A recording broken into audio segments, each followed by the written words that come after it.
आजकल हम कई बार सुनते हैं कि इसके साथ ये स्कैम हुआ, उसके साथ वो स्कैम हुआ। इस तरह के कई सारे ऑनलाइन स्कैम्स आजकल हो रहे हैं। ये ऑनलाइन स्कैम्स कई तरह के होते हैं। वो क्या क्या है और उससे कैसे बचा जा सकता है, उसका एक आसान तरीका मैं आपको आज के वीडियो में बताने वाला हूँ। लेकिन उससे पहले समझते हैं ये स्कैम किस तरह के होते हैं। स्कैम में अलग अलग तरीके हैं। उसमें कुछ स्कैम्स फिशिंग तरीके के होते हैं, कुछ विशिंग तरीके के होते हैं, कुछ स्मिशिंग तरीके के होते हैं, कुछ ऑनलाइन फ्रॉड्स होते हैं, कुछ शॉपिंग फ्रॉड्स होते हैं। ये अपना अपना अलग तरीका है। लेकिन आम तौर पर ये देखा गया है इसमें से ज़्यादा जो स्कैम्स है वो स्कैम्स फिशिंग के होते हैं या ऑनलाइन तरीके के होते हैं। आपने हमेशा ये देखा होगा कि इन स्कैम्स में दो प्रोमिनेंट स्कैम्स है। वो है आपके सेविंग अकाउंट से किसी तरह से पैसा निकाल लेना और दूसरा है क्रेडिट कार्ड से पैसा निकाल लेना।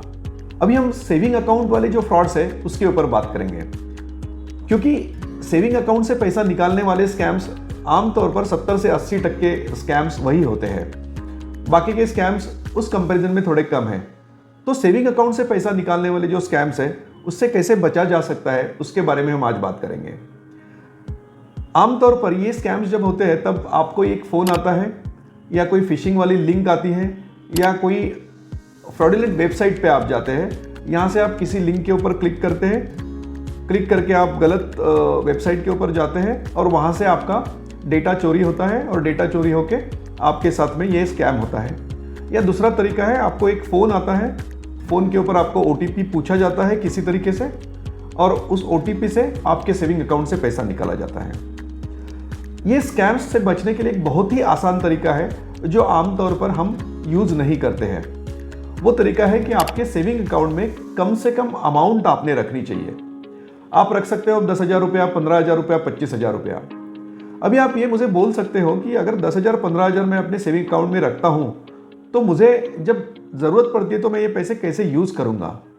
मैं आपको एक बताना चाहता हूँ कि आपको जब भी ज़रूरत पड़ती है तो सेविंग अकाउंट के जैसा ही म्यूचुअल फंड का एक अकाउंट होता है जिसमें से आप पैसा कभी भी निकाल सकते हैं। उसे ATM की तरह भी आप यूज़ कर सकते हैं।